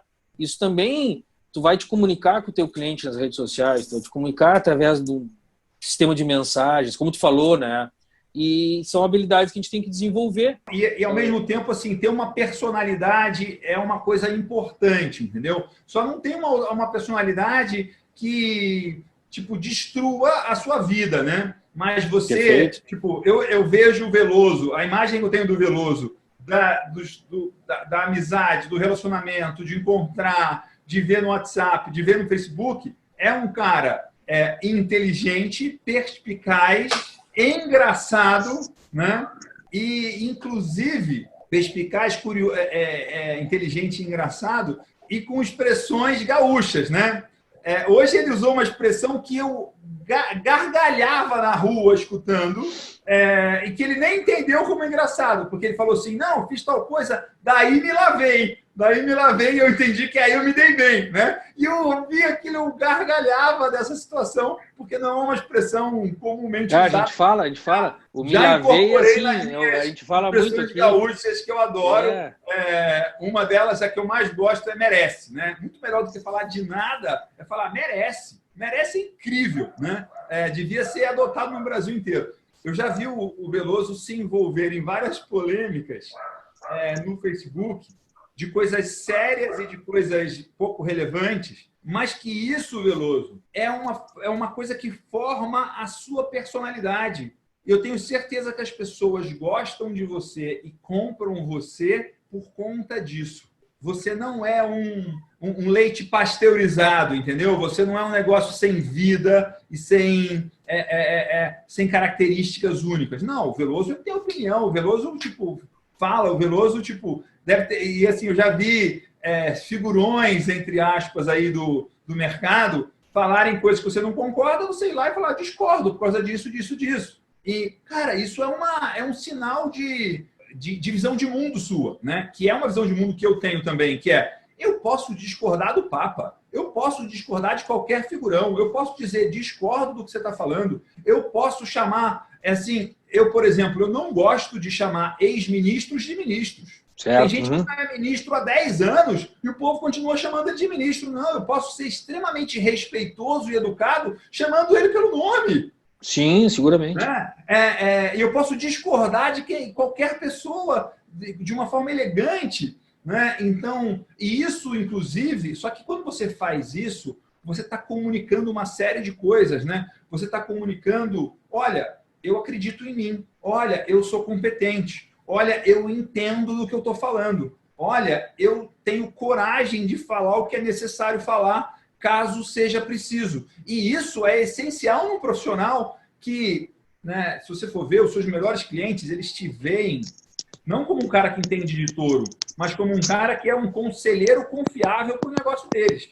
E para ser conselheiro confiável, você precisa ter competência de entregar conselhos e precisa ter a confiabilidade para merecer confiança. Você tem isso com muitos dos seus clientes, com certeza. A gente tem isso com os nossos clientes. E isso não é construído só pela competência técnica, mas também pela personalidade, pelo jeito de fazer, pelo que a gente defende, pelo que a gente acredita, pelas brigas que a gente entra, pelas brigas que a gente não entra. Tudo isso define quem a gente é. E isso bem observado, Miguel. E talvez nesse conteúdo interessante que está construindo aí para consultores e tudo mais, não é muito difícil falar para uma pessoa, mas algumas pessoas talvez não tenham o perfil para serem consultores. Isso não tem nada de mal. Vai ter que aprender muito, né? Não, falou assim, daqui a pouco tem tantas questões que são necessárias e que a pessoa ela vai estar mais em conforto e realizando uma atividade melhor e ela se sentindo melhor, não nesse mundo aí da consultoria que tem as suas, vamos dizer, particularidades, né? Tem que vender teu projeto, vender tua imagem, entrar em desgaste, não sei o quê. Se tu for atender um pecuarista e tu não discordar dele, tu não está contribuindo, né? Porque ele te contrata para fazer mudanças no trabalho, não para manutenção do que está ali sendo feito, né? Então, tem uma série de questões e, às vezes, o perfil da pessoa não é esse, né? Eu já tenho e já tive colegas que trabalham conosco na assessoria ou na CRI, onde for, que são ótimos profissionais para execução de algumas tarefas e eles não apreciam outras. E não tem problema, o cara é ótimo para ir lá fazer o diagnóstico de gestação, fazer a orientação de carga animal, de manejo, etc. Mas ele não quer, ele, por exemplo, assim, vamos ter uma reunião lá, o cara é avesso à reunião, o cara é avesso a se comunicar com o dono, ok, entendeu? E que bom quando o cara entende isso, né? Porque aí ele vai se dedicar em ocupar os dias dele com tarefas que ele é bem competente, que vão remunerar bem o tempo dele. Isso não tem nada a ver com capacidade, eu acho, né, Miguel? Isso tem a ver com a afinidade, interesse de desempenhar a tarefa A ou B, ou de viver do jeito A ou B. Então, já estou até filosofando um pouco, sabe? Esse nosso podcast é meio filosófico, né? E não sei se tu concorda com essa visão, mas eventualmente algumas pessoas, cara, tu está disposto a fazer tudo isso aqui que o consultor faz? Mas eu acho ruim essas reuniões de avaliação, porque tu tem que entrar e discutir feridas, eu acho ruim essa questão de orientação. Então talvez tu não tenhas o perfil para isso, né? Quem sabe tu tens que trabalhar vai ter que escolher, em outras né? atividades. Eu gosto de churrasco, mas eu não vou mexer com carvão nem com carne. Vai ficar difícil, né? Entendeu? Tem coisas que... Eu pouquíssimas vezes vi isso, mas às vezes eu vejo a pessoa... me ajuda aqui a tirar... mais sutis, né? Você está falando isso aqui, eu estou lembrando de um caso específico, tem um cara amigo meu de faculdade, que é um ou 2 anos mais novo que eu, que é um cara inteligentíssimo, ele é um gênio. E ele trabalhava numa empresa de consultoria muito renomada de mercado. Só que esse cara ele tem uma característica, que não é defeito nem qualidade, é uma característica. Ele se veste absurdamente mal. Muito, mas muito mal. Muito mal. E aí o que aconteceu? Eu tenho uma teoria que custa muito caro se vestir mal. Não é que custa caro se vestir bem, custa caro se vestir mal. Se você vai mal vestido nos lugares, não é com roupas caras, é mal vestido, você perde negócios, muitos. Seguramente. O Veloso está com uma camisa de botão, com o logo da CRI, com o logo da assessoria, entendeu? Passa uma imagem de profissionalismo, está comunicando uma série de coisas a roupa que o Veloso está. Se o Veloso estivesse de camiseta regata aqui, escrito Porto Seguro Bahia... O cara tá louco para voltar para a praia. Entendeu? Por mais que tipo, tivesse a mesma graduação, os mesmos cursos, a mesma experiência, né? E nada contra o Porto Seguro Bahia, meus amigos. Não, eu entendi perfeitamente.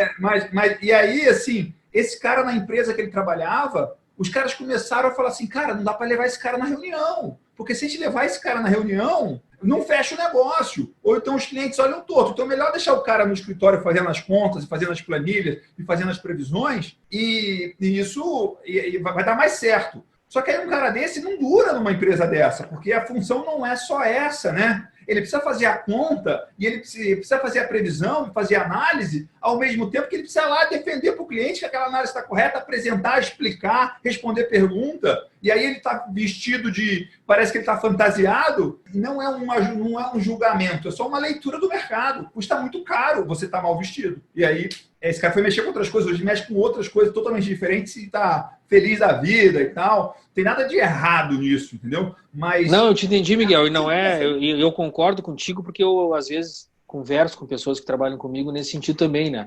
Não tem nada de moralista, nada de ser quadrado, mas assim, cara, tu tem que favorecer o acerto, não é isso? Exatamente. Pô, tu quer dificultar o acerto, né?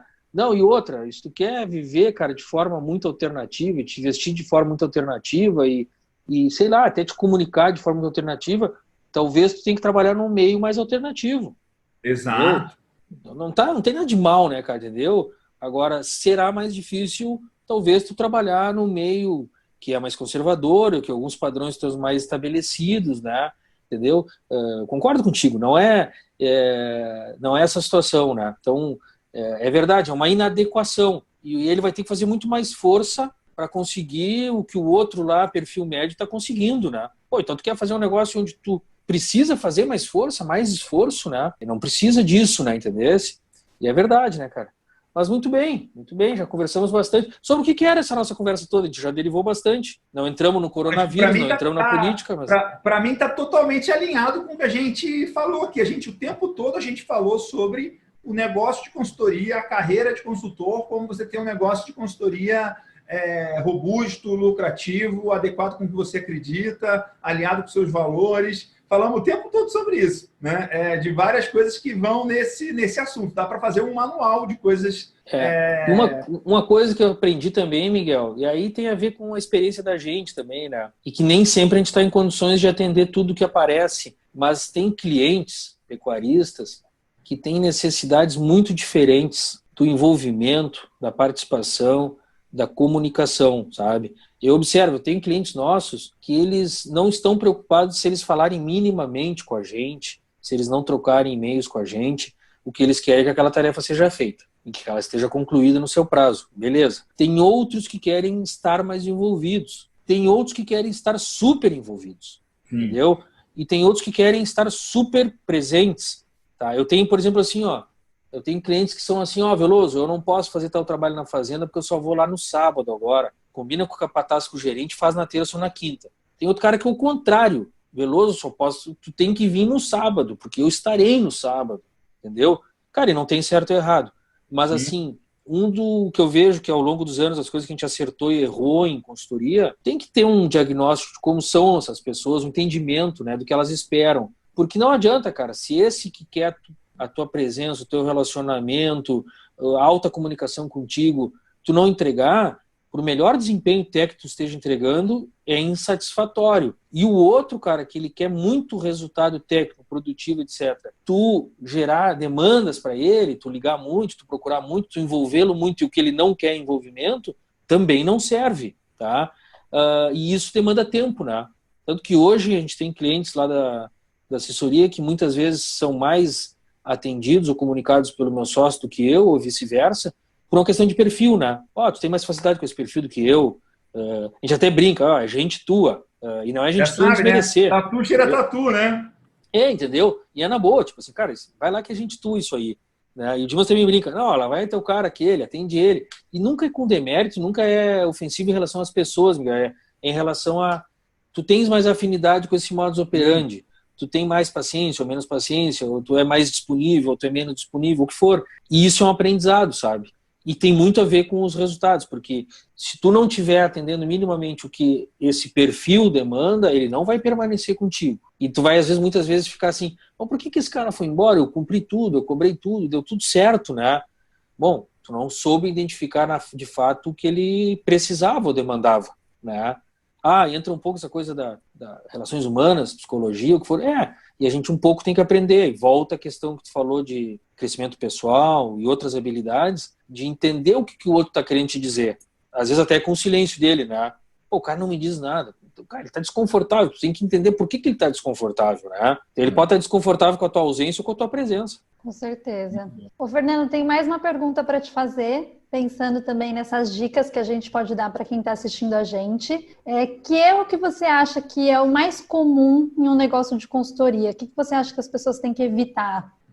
É que são vários, né? Um é esse que eu falei do perfil, compreender bem o perfil. O outro talvez seja essa questão de imaginar que o consultor vai dar só orientações e vai participar pouco da execução. Então, muitas vezes, a gente incorre nesse erro, a gente está dando a orientação que pode ser corretamente, tecnicamente correta, que talvez seja melhor a ser indicada, mas a gente não está vendo que aquela pessoa tem dificuldade de executar e que tu tem que, de alguma forma, conseguir que ela seja executada, que aqueles números vão para dentro da planilha, que aquilo seja impresso, que aquilo esteja pronto, que aquela tarefa seja realizada por ti ou por um terceiro, e que esse terceiro pode ser da tua equipe ou que tu vai resolver que aquele terceiro esteja lá na fazenda para fazer. Eu acho que tem que ter muito essa compreensão assim, eu tenho que ser um facilitador. E muitas consultorias, às vezes, elas geram mais trabalho para o cliente. E isso, às vezes, é uma das grandes falhas, né? Mas eu fiz um monte de relatório, encaminhei muitos e-mails e o cara não fez nada e ainda cortou. Mas tu gerou mais tarefas para ele, tu gerou mais, entre aspas, problemas, né?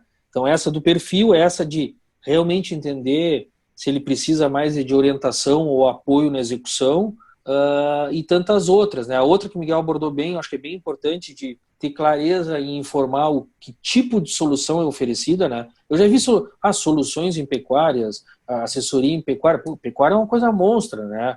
Tu pode ser desde o cara envolvido com a genética, até a semente da pastagem, até o transporte do gado, tanta coisa, até o acompanhamento do abate, né? E que hoje, quando eu vejo algumas consultorias que são muito claras em comunicar e especializadas no que fazem, eu acho que elas estão tendo mais sucesso. Então, aí já falamos de 3 áreas, né, bem importantes. E a outra, talvez, seja antecipar algumas questões. Às vezes a gente está numa situação de conforto, que faz lá aquela visita semanal, quinzenal, mensal, relatórios, mas está vendo que não estão chegando os resultados esperados ou não estão chegando, vamos dizer, a rotina que se queria, e acho que é importante a gente ter essa honestidade assim de pressionar esse cliente, esse pecuarista que nos contrata, seja ele um pecuarista ou uma empresa, e de fato abordar, olha, correram 6 meses, as coisas não estão acontecendo como imaginado, correu 1 ano, está acontecendo como imaginado, porque se tu não fizer isso, os números vão fazer por ti, né? Vai chegar um ponto que aquele resultado não aconteceu, aquela margem não aconteceu, e tu vai estar nos candidatos a ser cortado. E tá certo que seja assim, porque se tu é um apêndice na fazenda e tu ainda está ajudando a fazenda contribuindo a ela ter mais resultado negativo, seja produtivo ou financeiro, tem que tirar esse apêndice mesmo. Então, eu acho que a gente como consultor tem que ter essa vigilância aí de antecipar algumas questões. Cara, isso aqui está sendo recorrente, não está funcionando, a gente não está tomando uma medida. Nem que seja para dizer o seguinte, tá bem claro para ti que a gente não está resolvendo e que nós não vamos desenvolver mais e que, de alguma forma, a gente tem que tratar essa questão. E às vezes a gente não quer porque a gente tem receio que isso leve a alguma ruptura, né? E paciência, pode levar mesmo. Sim, eu achei fantástico, assim, essa clareza que você lida com os seus clientes. Assim, para mim, hoje, a maior sacada que ficou, né? Eu tenho mais uma pergunta, né? Como o Miguel falou, você foi aluno do Agrotalento, da turma de 2014. Então, que aprendizados que você teve no Agrotalento que você aplicou no seu negócio de consultoria? Eu tentei aplicar ali alguns, vamos dizer, técnicas que foram ensinadas, né? Mas talvez, tu vê como é engraçado, teve algumas técnicas que eu ouvi de algumas aulas, talvez a que eu mais tenha aplicado, talvez eu não fale aqui o nome correto, né? Mas tinha ali algumas aulas, era assim, de como enfrentar questões difíceis ou de situações difíceis, enfrentar situações de problema. Me ajuda aí, Miguel, a relembrar o... Pessoas difíceis e conflitos. Isso é uma permanente, né, Miguel? E aquilo foi muito bacana ter ouvido e aquilo me fez me interessar em buscar mais informação e ler mais. Porque a gente nunca vai sair disso, né? A gente vai estar permanentemente vivendo com algum conflito, com algumas pessoas difíceis. E não adianta a gente se iludir que a gente vai conseguir sempre afastar aquilo da gente. A gente tem que tentar buscar algum nível de resolução, né? Então aquilo foi muito legal. E outra coisa que até hoje eu acho que eu ainda uso algumas das informações lá, é que teve um conteúdo específico sobre negociação, que é como fazer a negociação, como é o negociador. Quando chega o tema de vir, vem para uma mesa de negociação, né? Eu estou forte na negociação, eu estou fraco, eu posso apertar no sentido assim, eu posso perder essa negociação, no sentido de perder esse negócio, e ok, não, eu não tenho possibilidade. Eu acho que me ajudou também, eu sempre me envolvi bastante com essas partes de negociação, mas me ajudou muito assim a ter mais clareza, né? Tipo, cara, eu estou indo bem para essa negociação, eu estou indo firme, eu vou solicitar as coisas que eu acho que são justas, eu vou melhorar a minha condição nesta negociação. E, cara, é o seguinte, se esse cliente, se esse parceiro me disser não, beleza, não há problema. Ou o seguinte, cara, eu estou indo fraco e é isso mesmo. E se ele vier com tal situação nova, eu tenho que estar preparado, de fato, para aceitá-la. Ou quando chegar nesse limite inferior aqui, eu vou ter que abrir mão. Mas eu acho que me ajudou no sentido assim, de melhor me preparar. Então aquilo foi, o Miguel reuniu bastante boas informações, né, Miguel, acerca desse tema que é tão importante, né, e que também é tão recorrente, né, como agir, né, em situações de negociações que são, para mim, na verdade, são a vida da gente, o dia a dia. Surgem muitas negociações, algumas que tem reunião, data marcada, contrato, e outras que são do dia a dia, que a gente está permanentemente negociando. Então, de tantos bons conteúdos lá, esses dois eu me recordo que me ajudaram bastante. Muito interessante ver isso, você falando isso, Veloso, porque em 2015 a gente não tinha os conteúdos que a gente está trazendo hoje em 2020, né, de marketing, de vendas, de uma forma muito mais estruturada e preparada para consultores. Porém, esses dois temas, eles são fundamentais em diferentes tipos de negócio, e em consultoria não é diferente, né? Se você está vendendo consultoria de alto valor para clientes-chave, está se relacionando no mundo de negócios com pessoas com capacidade de investir em serviços premium, com certeza você vai ter que saber lidar com pessoas difíceis ou com momentos difíceis, pessoas que têm o ego grande, pessoas que não estão acostumados a dizer não para nada, e tem uma ciência e uma arte de como você lida com isso. E você fez um resumo aqui também muito interessante sobre negociação, de você entender, né, a maneira mais que a gente tem usado para explicar hoje isso é o conceito da mão pesada e da mão leve, né? Em cada negociação sempre tem alguém com a mão mais pesada e outro com a mão mais leve, e quando você entende que você é a mão mais leve, você já entra na negociação, peraí, como eu me protejo, né? Até onde eu vou, como é que eu saio disso e tal. Então, isso também é uma outra coisa que é fundamental em você ter um negócio, uma carreira como consultor para ter resultado. Você saber lidar com conflitos, com questões difíceis, e você negociar a venda do seu produto, a entrega do seu produto, o acompanhamento, eu estou falando produto aqui, mas do serviço de consultoria em si, Sim. Né? O acompanhamento, a checagem de resultados, divergências, né? Combinados que não ficaram bem acertados. Tem N coisas que a gente tem que negociar, e também é claro que quanto mais você vai aprendendo, menos coisas você vai ter que negociar depois, porque você já amarrou as pontas, né? Mas isso é uma coisa que eu vejo que, assim, negociar é tão valioso e tão caro você não saber, e a grande maioria das pessoas não passou por nenhum treinamento básico de negociação. Aí, quando a gente pegou e revisou tudo que a gente já tinha estudado em negociação e colocou num módulo inteiro sobre negociação, tipo, Veloso, tem gente... inclusive, foi curioso que esse cara me mandou uma mensagem ontem, um aluno do Agrotalento da sua turma, 2015, que ele falou para mim, Miguel, e ele é o cara, ele é diretor de uma empresa multinacional, não é na área de bovinos, é no agro, mas não é com bovinos. É uma empresa, assim, que fatura mais de 100 milhões por ano, ele é a pessoa número 1 na empresa aqui no Brasil. Ele falou, Miguel, eu já eu já escutei algumas aulas do Agrotalento mais de 100 vezes. Porque toda vez que eu estou no carro, viajando, para ir para uma reunião-chave, eu escuto a aula de negociação. Sim, para revisar, para ficar com aquilo tudo na memória RAM ali. Uhum. Né? Exatamente. Disponível, prontamente disponível. Na memória RAM. E aí eu negocio. Puxa vida, quanto que vale você entrar numa negociação importante da sua empresa, tendo tudo fresco na sua cabeça, como se você tivesse saído da aula, né? O Homero conta isso num vídeo, né? O Homero Gontijo. Ele fala, eu assisti a aula de negociação, na sequência entra um cara na minha sala, senta na minha mesa e negocia a compra de uma novilhada girolando da minha fazenda. eu queria vender 30% mais caro do que ele queria pagar inicialmente, ou que ele estava acostumado a pagar. É claro que tem um produto bom e tudo mais, diferente, mas eu consegui negociar esse produto 30% mais caro e ter esse resultado. É claro que não é a mágica da aula, mas se ele não tivesse o conteúdo, o conhecimento, talvez ele ia entregar um produto que valia aquilo por um preço menor. Quanto que custa isso, né? Então, isso é muito, muito interessante de você ter conhecimento sob demanda, né? Também tentando responder, Miguel, a pergunta dela, assim, dos conteúdos, né? É bem curioso, assim, como tu tem que estar com o receptor para aquela informação, né? Aberto ali, né? E como tem a ver com a circunstância, né? Eu noto que hoje eu me deparo às vezes com algumas situações que provavelmente eu recebi algum conteúdo lá no Agrotalento e naquele momento ele foi pouco importante para mim, né? Então, outro dia eu estava aqui revisando um negócio, discutindo sobre precificação, né? Tipo assim, quando eu tive essa necessidade, eu até estava conversando com cliente e amigo meu, Marcelo Celis da BS, né? A gente estava discutindo questões de preço de serviço, preço de contrato, discussões, né? E aí eu até discuti, como é que tu imaginas que é a melhor forma de eu precificar isso? Buscando orientação mesmo, né? Porque ele tem muito mais experiência nesse mercado de disseminação do que ele, está há muitos anos, né? E ele me deu algumas... cara, a gente discute muito precificação lá na empresa, tem tais métodos, né? Mas eu digo, se me falassem de precificação, talvez lá na época do Agrotalento, ou antes, que eu não estava com essa necessidade, eu não daria devida atenção, né? Então, como é essa coisa de tu revisitar conteúdos e tu reolhá-los, né?